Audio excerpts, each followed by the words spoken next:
Livro Estudando a Mediunidade, de Martins Peralva. Capítulo 18. Espiritismo e Lar. O capítulo em Serviço Espiritual, apresentando-nos as figuras de Celina e Abelardo, sugeriu-nos inicialmente o estudo do problema do lar. O fato de o esposo desencarnado continuar ao lado da médium, confirmando assim alguns casos em que o matrimônio constitui alguma coisa além da união dos corpos, levou-nos à tentativa de classificá-lo em 5 tipos principais, assim compreendidos. Casamentos acidentais. É o encontro de almas inferiorizadas por efeito de atração momentânea, sem qualquer ascendente espiritual. Casamentos provacionais. Reencontro de almas para reajustes necessários à evolução de ambos. Casamentos sacrificiais. Reencontro de alma iluminada com alma inferiorizada, com o objetivo de redimi-la. Casamentos afins. Reencontro de corações amigos para consolidação de afetos. Casamentos transcendentes. Almas engrandecidas no bem e que se buscam para realizações imortais.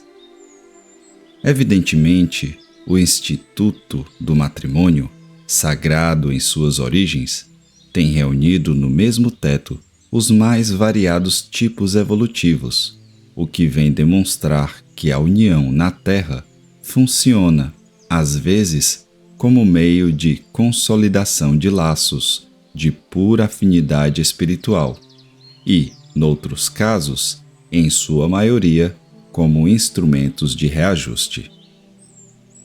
Algumas vezes o lar é um santuário, um templo, onde as almas engrandecidas pela legítima compreensão exaltam a glória suprema do amor sublimado. Em sua maioria, porém, os laços são cadinhos purificadores, onde, sob calor de rudes provas e dolorosos testemunhos, espíritos frágeis caminham vagarosamente na direção do mais alto. Nos casamentos acidentais, teremos aquelas pessoas que, defrontando-se um dia, se veem, se conhecem, se aproximam, surgindo daí o enlace acidental, sem qualquer ascendente espiritual. Funcionou apenas o livre-arbítrio, uma vez que por ele construímos cotidianamente os nossos destinos. Num mundo como o nosso, tais casamentos são comuns. Nem laços de simpatia, nem de desagrado. Simplesmente, almas que se encontraram na confluência do caminho e que, perante as leis humanas, uniram apenas os corpos. Esses casamentos podem determinar o início de futuros encontros noutras encarnações. Quanto aos provacionais, em que 2 almas se reencontram em processo de reajustamento necessário ao crescimento espiritual, esses são os mais frequentes. A maioria dos casamentos obedece, sem nenhuma dúvida, a esse desiderato. Por isso, existem tantos lares onde reina a desarmonia, onde impera a desconfiança, onde os conflitos morais se transformam, tantas vezes, em dolorosas tragédias. Deus uniu-os através das leis do mundo, a fim de que, pelo convívio diário, a lei maior da fraternidade fosse por eles exercida nas lutas comuns. A compreensão evangélica, a boa vontade, a tolerância e a humildade são virtudes que funcionam à maneira de suaves amortecedores. O Espiritismo, pela soma de conhecimentos que espalha, tem sido meio eficiente para que muitos lares, construídos na base da provação, se reajustem e se consolidem, dando assim os primeiros passos na direção do infinito bem. O espírita esclarecido sabe que somente ele pagará as suas próprias dívidas. Nenhum amigo espiritual modificará o curso das leis divinas, embora lhe seja possível estender os braços generosos aos que se curvam ante o peso de duras provas entre as 4 silenciosas paredes de um lar. O espírita esclarecido, homem ou mulher, aprende a renunciar a benefício de sua paz e de seu reajuste. E o faz ainda porque tem a inabalável certeza de que, se fugir hoje ao resgate, voltará amanhã na companhia daquele ou daquela de quem procura agora afastar-se. A humildade, especialmente, tem um poder extraordinário de harmonização dos lares, convertendo-os dentro da relatividade que assinala todas as manifestações da vida humana em legítimos santuários, onde o destino dos filhos possa plasmar-se nas exemplificações edificantes. Agora, os casamentos sacrificiais.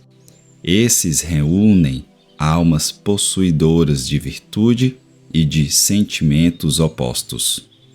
É uma alma esclarecida ou iluminada, que se propõe ajudar a que se atrasou na jornada ascensional. Como a própria palavra indica, é casamento de sacrifício para um dos cônjuges. E o sacrifício tanto pode ser a mulher como o homem. Não há regra para isso.